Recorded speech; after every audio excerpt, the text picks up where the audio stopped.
राधे, जय श्री कृष्णा। आज मैं आप सभी को भगवत गीता की महिमा सुनाने जा रही हूँ।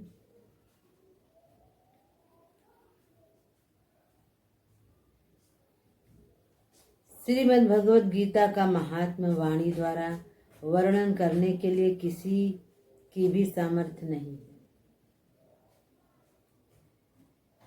क्योंकि यह एक परम रहस्यमय ग्रंथ है। इसमें संपूर्ण वेदों का सार संग्रह किया गया है। इसकी संस्कृति इतनी सुंदर और सरल है कि थोड़ा अभ्यास करने से मनुष्य उसको सहज ही समझ सकता है, परंतु इसका आशय इतना गंभीर है कि आजीवन निरंतर अभ्यास करते रहने पर भी उसका अंत नहीं आता। प्रतिदिन नए नए भाव उत्पन्न होते रहते हैं। इससे यह सदैव नवीन बना रहता है एवं एकाग्रचित होकर श्रद्धा भक्ति सहित विचार करने से इसके पद में परम रहस्य भरा हुआ है।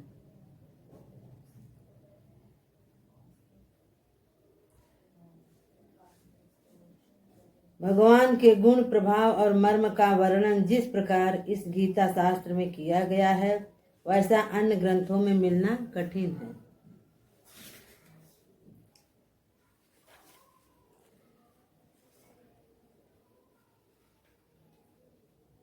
भगवान ने श्रीमद् भगवद गीता रूप एक ऐसा अनुपमेय शास्त्र कहा है कि जिसमें एक भी शब्द सदुपदेश से खाली नहीं है।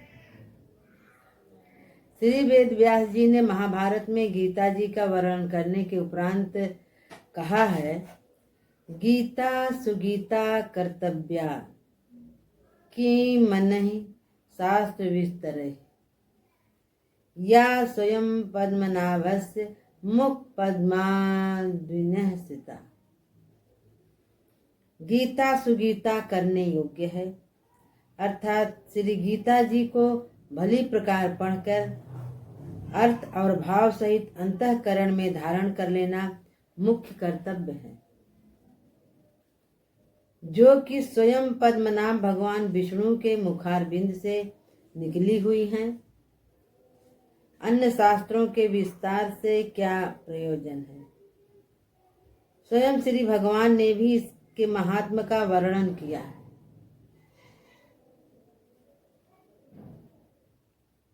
इस गीता शास्त्र में मनुष्य मात्र का अधिकार है, चाहे वह किसी भी वर्ण आश्रम में स्थित हो, परंतु भगवान में श्रद्धालु और भक्ति युक्त अवश्य होना चाहिए,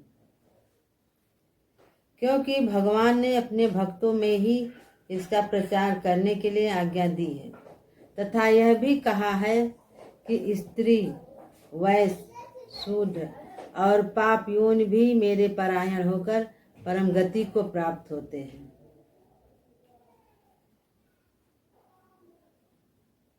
अपने अपने स्वाभाविक कर्मों द्वारा मेरी पूजा करके मनुष्य परम सिद्धि को प्राप्त होते हैं।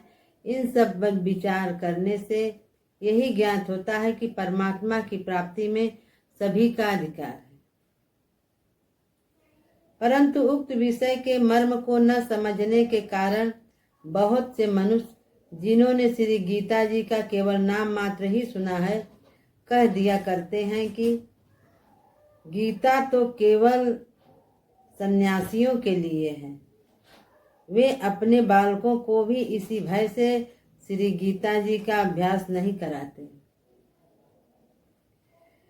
गीता के ज्ञान से कदाचित लड़का घर छोड़कर सन्यासी न हो जाए, किंतु उनको विचार करना चाहिए कि मोह के कारण छात्र धर्म से विमुख होकर भिक्षा के अन्न से निर्वाह करने के लिए तैयार हुए अर्जुन ने जिस पर रहस्यमय गीता के उपदेश से आजीवन गृहस्थ में रहकर अपने कर्तव्य का पालन किया, उस गीता शास्त्र का यह उल्टा परिणाम किस प्रकार हो सकता है।